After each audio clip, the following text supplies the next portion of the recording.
coping mechanisms. I can't imagine my life right now coping in this world without boundaries. Oh my God. Oh my God, my best friend is my boundaries. They protect my energy. I can say no. I can prioritize myself by having boundaries. And my God, I'm so overwhelmed. I have too much to do.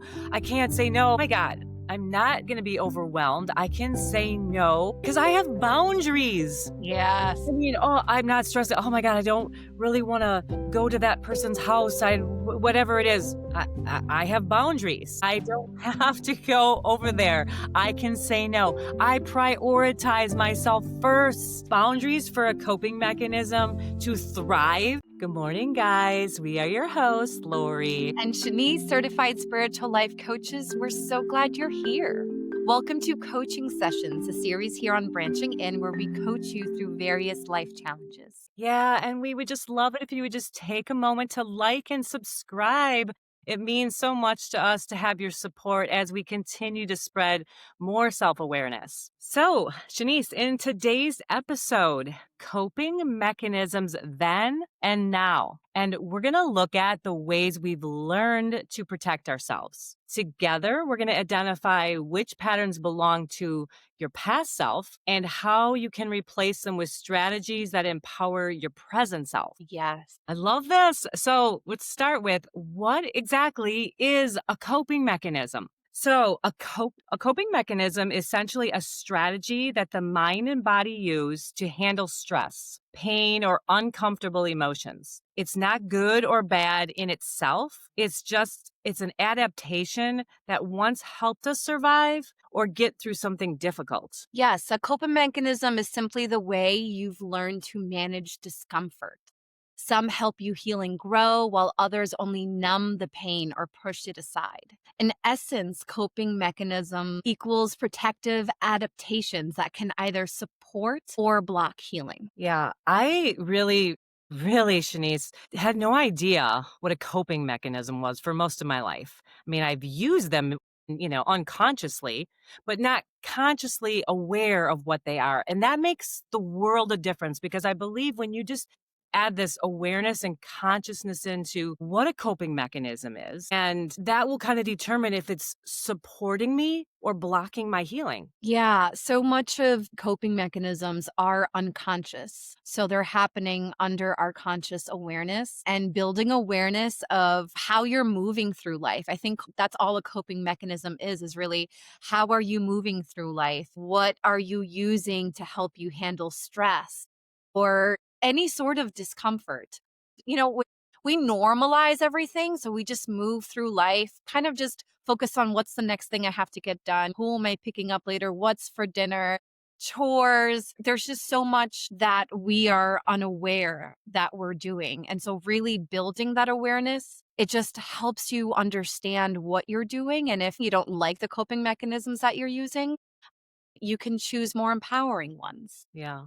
And then it's just having that awareness for me. And when I am using some type of coping mechanism, I can kind of stop and pause during that. So it's life changing to me to become aware of what a coping mechanism is and what are some of the ones that I have used or still am using. Yes. So this episode is then and now. So back then, let's start with that, Shanice. So back then, meaning in our childhood, when we had no choice, simply we like to refer to them more of as a survival coping mechanism. It's on an automatic, defensive, protective mechanism. That's how I kind of view it. It was a way to protect ourselves when we had no choice. Yes. Protect ourselves from that emotional pain. Yeah. Yes. Yeah. Yeah. So, like the survival coping mechanisms, they reduce immediate pain, right? It's really great for the emotional pain that's happening in the moment, but it blocks long term healing. So that's Exactly. why we've labeled them survival coping mechanisms. So let's begin. We have a few different ones that I know both of us have used many of these in our childhood, and I think most people will resonate with these. So denial, for example, refusing to accept painful truths and just kind of going Like in the moment, you kind of just like, oh, this isn't happening. This isn't happening. And I know I used that quite a few times in my childhood. Yeah. Another one is repression. So unconsciously burying painful memories or feelings. Yeah. Yeah. Not wanting to visit things and really putting them under the carpet, really repressing them. I know that's pretty common. Projection is another one. Projection is attributing your own feelings to others. So projecting outward, projecting that onto someone else is a Yes. way to cope with things that you might be going through. Put it out there on someone else. Yeah, I'm not feeling this. You're feeling this. Exactly.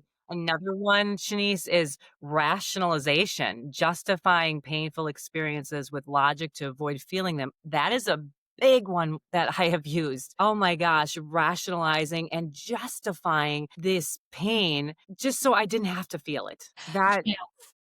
big one for me. Yes. I did not realize I used rationalization until honestly fairly recently. And one thing that really helped me because in the moment, rationalization feels like logic. It's a logical thing, which feels very mature and adult. I'm adulting. I'm using logic to figure out what it is that's happening. So one thing that really helped me catch when my mind was going into rationalizations is calling it instead of rationalization, rational lies. Rationalization is just rational lies. And so when I catch my mind going that I'm like, "Oh, I'm rationalizing these are rational lies," and it just helps me. I'm like, "Oh, okay, so these are the loops, right? The cycles that my mind uses to justify these painful experiences with logic." And that's one little trick really helped me catch when my mind was going there. Yeah, and I just want to one thing bring up about rationalization is that not to confuse it with validation because this too rationalization is justifying the experiences so you don't have to, you avoid feeling, but Mhm. validation again is your really validating that something happened so you can feel that. They're Yes. very close. And Yeah. I just don't know if you feel that, Shanice, Yeah. as I'm I'm really glad you talking brought about that. it yeah, as we're talking about it, it's making me think, "Oh, but that's kinda similar to validating." And it's because we're trying to remove the ego, and that's another thing, rationalizing, "Well, this happened to me." But again, that's the difference. The rationalization doesn't avoid it does avoid feeling as validation, just, letting you know, "Yes, it did happen, but okay, let's get into that so we can remove that ego so we can feel." Yeah, no, that's such a great point. So basically, what you're saying is rationalization is the ego's way, the mind's way of not having to feel it. You rationalize it so you don't have to be in your body feeling it, Right. versus validating, you are completely in your body feeling the emotion that's coming up in the present moment. And that's such a great way to understand the distinction between the two. Yeah, and Thank that's knowing the difference. Yeah, because otherwise you might confuse that you. Mhm. Yeah. because we do a lot of validating and validation on this podcast, which is different than rationalizing. Yes, thank you. Another one that I used a lot in my childhood was minimization. So downplaying the significance. Same. Yeah. Same. So, oh well, this happened, but it's not a big deal. Or well, they're in a bad mood, or whatever it is. And a big one for me was, oh my gosh, I used this so much when I was little. Well, other people have it worse, Oh, so it's my pain doesn't matter. So many people have it so much worse. I yeah. use that a lot. Well, and yeah, I mean, and that we were all taught that. A lot of us, right? That Yeah. okay, well, people our parents told us that when we weren't feeling that great. Well, others have it worse, so that we took that on. And then we Yes. you know what I mean? I was told that all the time, weren't you? Oh Like, yes, oh it my was god. definitely learned for sure. So that makes so much sense that that would be a one that a go-to one. And yes, Shanice, minimize definitely. I think I am a very optimistic person. Mhm. So that was an easy one to go to a lot because of my optimism. I do tend to go to that minimalization more because I'm like, it's fine. It's not that bad. It's just my positive, that. So I have to be, it's tricky for me. Well, and as you're talking, I'm like, well, it sounds like minimizing is actually another version of rationalizing, right? Yeah. Good point. Rationalizing that, oh, it's not a big deal or other people have it worse. So those 2 are kind of tied together. Um, Exactly. and a great way again to help build that awareness. Exactly. Another one is dissociation. So, mentally checking out or detaching from reality when overwhelmed. And I think for me personally, I use this one the most, is I would just completely check out of my reality. And I did that by mostly watching movies and reading books, just entering other worlds and pretending that I wasn't in my world. Yeah. Yeah. Um, Another one, displacement, Shanice, which is basically redirecting emotions onto a safer target. Like, I'm going to be mad at someone else, mad, snapping at your partner or your coworker. So just basically redirecting your emotions. Yeah. I feel like a lot of the examples that I've heard with that are like, or that I experienced, when someone would put their anger on me is it came from someone else. So they're at work or living their lives and something happened and maybe they can't yell at that person, especially if it's like their boss. You can't yell at your boss. You just kind of have to take it. But then you come home to your partner or your kids and you take all your anger out on them. Yes, I have definitely been the victim of that a few times. Yeah. Yeah.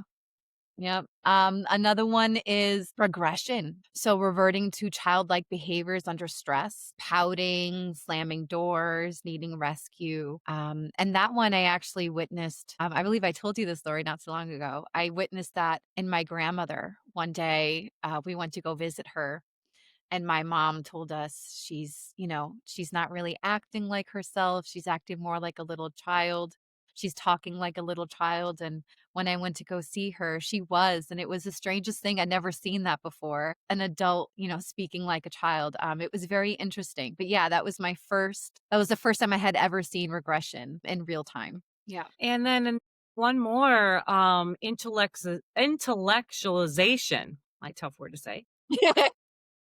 But basically that means, Shanice, which is so interesting to me, is, analyzing and overthinking instead of just keeps you in that think mind and not doing, not actually experiencing, which again is a way to protect yourself. And I've again, watched it growing up. I see this a lot, very common. I was, with somebody that did this a lot, that was just very analyzed, over analyzing, and again, realize that was just what they did as in their childhood a lot to stay safe. Yeah. Yeah, and that one can be very what's the word I'm looking for? Like subtle. It's Yeah, not it's a very subtle form of protection. And again, it keeps you in the thinking mind so that you don't have to be in your body feeling what it is that's happening. Yeah, exactly. so many of these are just trying to protect us from feeling. It's so funny how that works. We are so afraid of our feelings. Mhm. Yeah. I've Yeah, really come to, exactly. like I've really come to emotionalize that over the years because I was the exact same way. I've been running from my feelings most of my life. And I Yeah. realized so many of my survival coping mechanisms were simply to protect me from feeling my emotions. Yeah, and that's what's so nice about this is because we're bringing out this awareness right now of different coping mechanisms that we have all maybe used at certain points in our life. And just knowing that, because I myself, Shanice, so oh my gosh, the biggest fear is feeling my feelings and what was stopping that and what was I using instead of feeling that, and now having this awareness. So when I do see myself rationalizing or minimizing or whatever it is that I'm using, pick that back up, I can go, okay, what am I not feeling? Yeah. And it's keys me in. I'm way more aware now by having this knowledge is so important. Yes. Yes. It's what will help you start to break those cycles of using the protective mechanisms that are no longer helping you. They started as protective mechanisms, but now they're holding us back. So that's really what will create that awareness to start breaking those cycles and creating new ones. Yeah, and exactly. So that's this leads us to again validating, yes, we needed these coping mechanisms. It's okay that we've all used these at one point or another.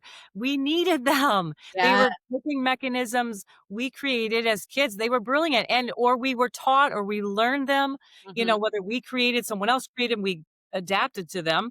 And they protected us when we had no other choices. They Yeah. kept us safe in Yes. our environment where we had no control. We literally could not get in the car and drive away. So we had no control. Mhm. So they began as a coping strategy, but over time, they hardened into our defense mechanisms. Yes. That's when, again, we're going unaware and a little more unconscious. We're on an autopilot. So that's why we're bringing this gift of awareness. We don't need them anymore, Shanice. Exactly, exactly, and that's such a blessing. Like, it can be really hard to face the truth of how you're getting by in life, all of these survival coping mechanisms. It can be hard to face that.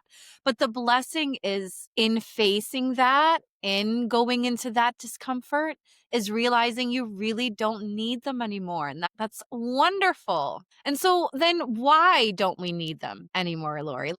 Let's go Yeah, exactly. That's yeah, and and it's really that we're not a powerless child anymore. Like you said, they protected us, Lori. We couldn't get in the car and just drive away. We couldn't say, "You know what? I'm not listening to this," and walk away. That would have been great. We couldn't do that. But we're not that powerless child anymore. We have choices now that we didn't have then. We can walk away from what is toxic. We can say no. And we can build relationships with people who honor our boundaries. We can create that safety now for ourselves that no one can take away. it's such a good reminder because when I was, learning all this and having my own personal coaching sessions, it's like, "Oh, yeah, I am an adult. I can do this for myself." Because even though I know that I'm an adult, I still felt somebody should do this for me. Mhm. It's interesting how I was like, because again, I needed to go in and meet those child's needs. Yeah. That Yeah. so that was kind of keeping me in this, defense mechanism, these coping mechanisms, which were not helping. They were definitely, definitely blocking healing. Yeah. It's so funny because it's like, wait, I have permission? I can give myself permission to say no or to walk away. It feels weird because we're still our child selves, like every age that we've ever been still exists within us. So there's like, wait a second, what? I can say no, I can walk Yeah. away. It's almost revolutionary. It feels weird some days, right? It's like, what is wait, Yes, yes. And, those survival mechanisms belong to a different time, a different version of us. And letting that go is going to feel strange. There's no way around that. It's going to feel strange because your nervous system has been programmed for survival, not freedom. And I can definitely say, like, moving away from my survival coping mechanisms, at first, it felt more unsafe because it's like, it's what has kept you safe. So when you start to let that go, there's like panic, there's that feeling of like, wait a second, like it's scary. you feel vulnerable Yeah. again. And we didn't yeah, you feel naked, you feel vulnerable, Yes. I felt like I was walking exposed. around with no skin on. Yeah. Yeah. My nerves, like I was just completely exposed. It's very uncomfortable because that's been the only way that you have ever known and the only strategies you have ever used to keep yourself safe. So it's going to feel more unsafe at first because now you're in unfamiliar territory, right? But if you can stick through that and the longer you stick through that, and you start to use your thriving coping mechanisms, which we'll get into in a little bit, not only will you feel safe, but it'll be the kind of safe that is good for you and feels amazing because they're they're helping you to live your best life Yeah. Yeah. and be that best To version of. thrive, not survive. And again, that's kind of how we, you know, made the difference here in showing the then and the now. Mhm. You know, the then was more a surviving mechanism, as now we're moving into the thriving, like you said, lead our best life, make intentional choices. And how else can you do that? Do that by having this awareness. Yeah. So let's get into that, Shanice. The now, where we are now today, where we have a choice, a voice, power, and we can, have this awareness and create some thriving coping mechanisms. Yes, that are intentional and they don't deny the pain. They help regulate emotions and create space for healing. And that's really important because I remember that when I first started using thriving coping mechanisms, I thought that meant, well, I won't be in pain anymore. That like the hope of a child almost where it's like, oh, okay, well, if I'm doing this the right way, that means I will never have to experience pain or embarrassment or fear or any of that. No, Yep. that's not how that works. But that's okay because what it does is help you manage that in a way that allows you to really sit with it and create a safe space for it and face the things that you weren't able to face. Like the more you heal and the healthier coping mechanisms you use, you are now able to face the things that you weren't able to face because you weren't ready. You were still using survival coping mechanisms to dissociate, to minimize. When you move away from that, it can actually sometimes be more painful because now you're finally facing things. I know for me that was the case. I was finally facing things that I hadn't faced before because I hadn't been ready to. But now that I'm creating a safe space for all those emotions, I'm able to face them and move through the pain and grieve it and everything that I needed to do that I hadn't been ready to do. Yeah. Yeah, so some things that you can do, Shanice, which again allow us to feel and heal. That's the difference. These are thriving, so then you'll be thriving because you're able to feel, which really allows you to heal. One of them is um listening to music, self-soothing, soothing ourselves by journaling, listening to music that's comfortable, sitting in nature, having self-reflection. Yes. Those Yeah. are that is a coping mechanism to self-soothe. Yes. Another one, Shanice, is boundaries. Huge. That was the world of difference for me. Coping mechanisms. I can't imagine my life right now coping in this world without boundaries. Oh my God. How did I? Oh my God. My best friend is my boundaries. They protect my energy. I can say no. I can prioritize myself by having boundaries. And boundaries really keep me from having that, "Oh my God, I'm so overwhelmed. I have too much to do. I can't say no." Oh my God, I'm not going to be overwhelmed. I can say no because I have boundaries. Yes. I'm not stressed. Oh my God, I don't really want to go to that person's house. Whatever it is, I have boundaries. I don't have to go over there. I can say no. I prioritize myself first. That Yes. is so boundaries for a coping mechanism to thrive.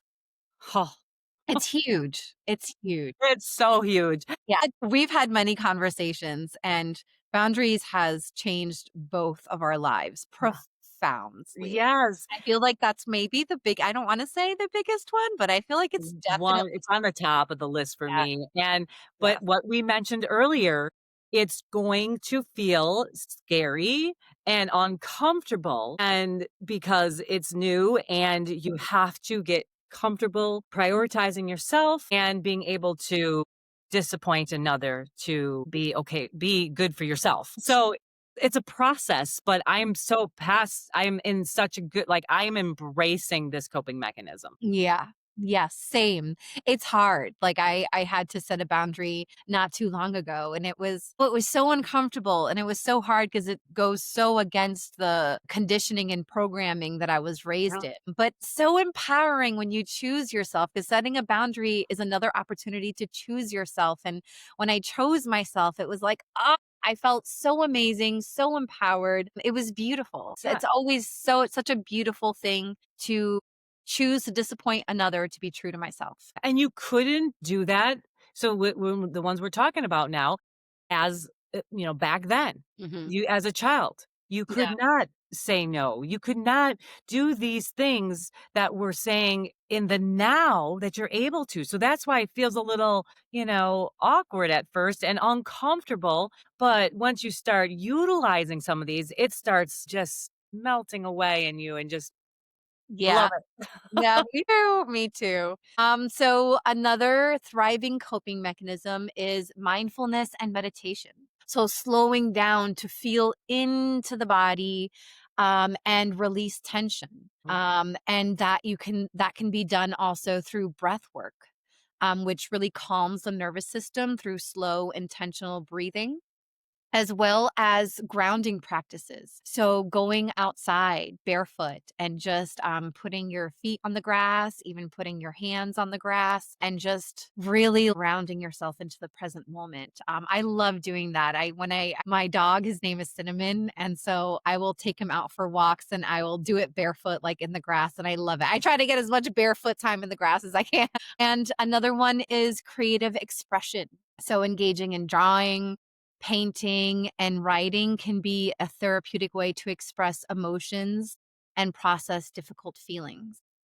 Yeah, exactly. And a couple more that we have for these thriving coping mechanisms would be social support. You're connecting with your good friends that you haven't seen in a while, or family, or just different support groups.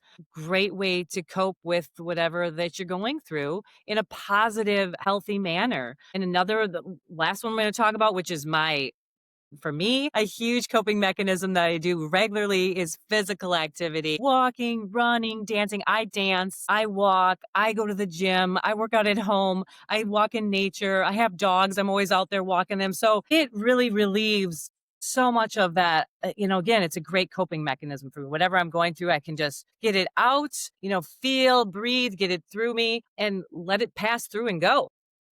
I have a good friend who I do that as well. yes, I did not know Yeah, that. I just I learned have a something. heavy bag in my basement in my gym. Oh, that's so cool. Yeah, I Yeah, kickbox and yeah. she swears by it. She loves it. She'll go into the gym and she's like so tense, whatever it is that she's feeling or processing that day, and she takes it all out on the bag. And then she tells me and we laugh. I love this for her. And she's like, "I'll just walk out skipping." Her energy is completely transformed. And she's Mm, let it all out. So yeah. I It love that. Yes. You know what? It for me, it's kind of whatever I'm trying to cope with. So, which one of these coping mechanisms I will go with. So, if I'm coping with anger, for an example, we mentioned boxing, the heavy bag, because I have one in my basement. If I'm angry, that is one of the best. I kick it. And it's funny, sometimes, I mean, tears are running down my face. I am crying and hitting the bag and crying. And it is so empowering because all of this stuff just comes out of me, and I just wanna when you wanna hit something and you want like when you mentioned the other day about, you know, having a tantrum, like, Yeah. my anger, so it's really what it is that I'm coping with. Sadness, I might be in more of a yoga kind of mindset. Mhm. Um, it's really what I'm, trying to release and Yeah. feel, what coping mechanism or what type of activity that I'm going to use as that coping mechanism That's for me. such a great point. Yes, if I'm processing a difficult emotion, walking really, really helps. I don't know what it is that movement of like thinking Yeah. and walking and maybe even like listening to music at the same time really helps me.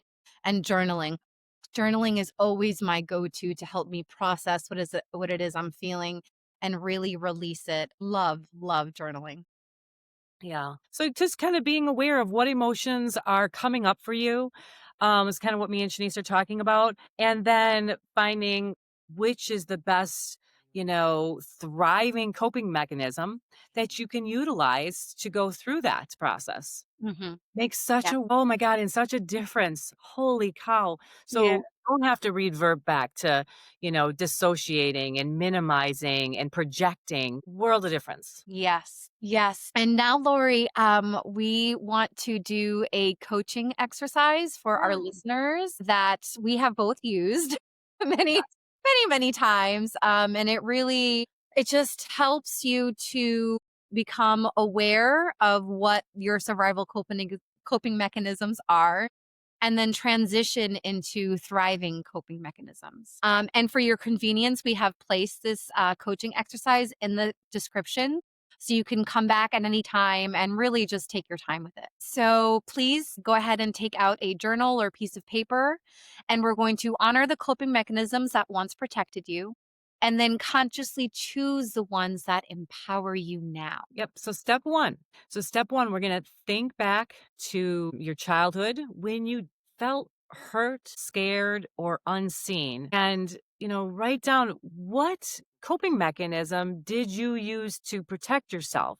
So for me, like this is an example when doing this exercise, I felt unseen a lot as a child. My parents were gone a lot, both working, and so what I did to protect myself is I really use minimalization a lot. So that is something just thinking back and you can get specific into a time that you felt hurt or scared or unseen. And what that will help you when you go to that memory, it will help you pull out what you did use as a protective mechanism when you were a child. Yeah, for me, a memory that pops up is so I'm the oldest of eight. And when I was younger, I'd like early teenage years, I had always heard, okay, well, you're the oldest, right? So you have to set the example. And so I was always very hyper aware of my actions, my words, but it got taken even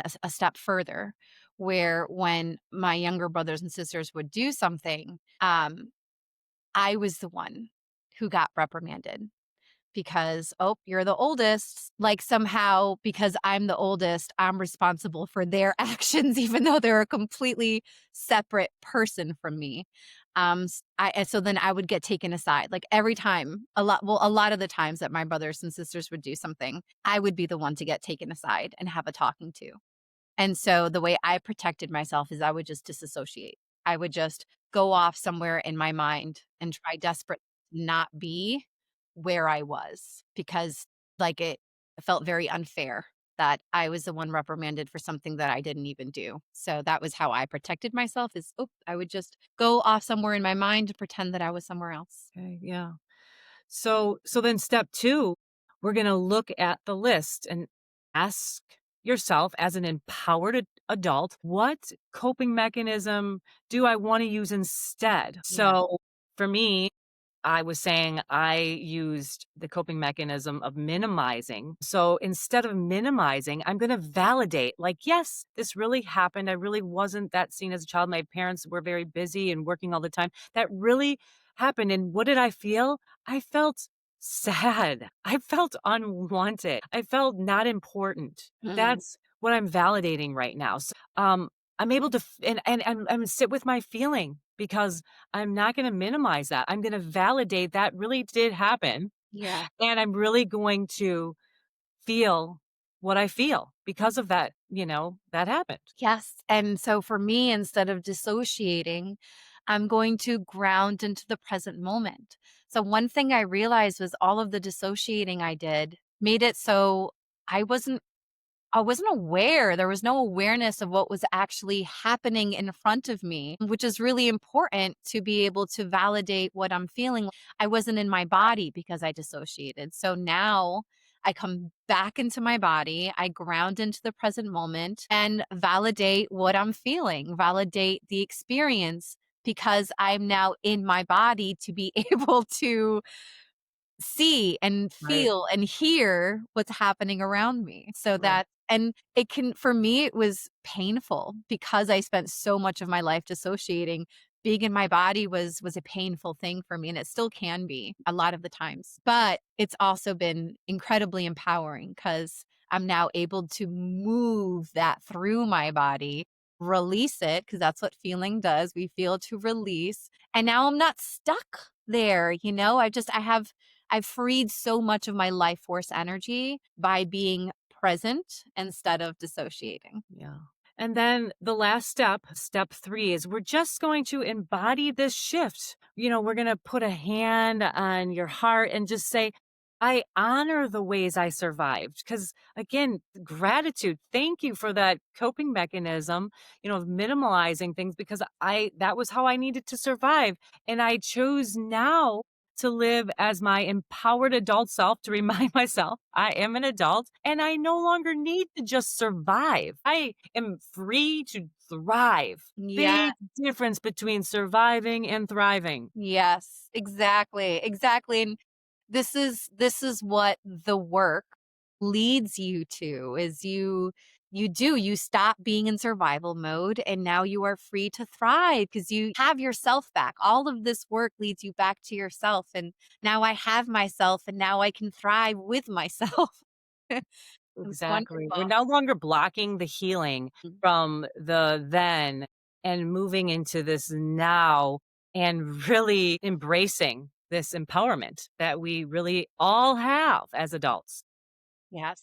All right. Well, Shanice, to wrap up this episode, we learned about survival coping mechanisms from back then and how to pivot to thriving ones that will serve the empowered adult you are now. Yes, exactly. And if you'd like to learn more about what we offer, you can click the link in the description. Also, go to our shop page to check out our collection of journals that we created, which will serve as a powerful tool to use alongside the coaching exercise we just gave you. And that's it for this episode. If this episode spoke to you, like, subscribe, and share it with someone you think would benefit from it. Thank you guys for listening to Branching In with Shanice. And Lori, join us for our next episode. We post Fridays at 6 a.m. Central. See you then.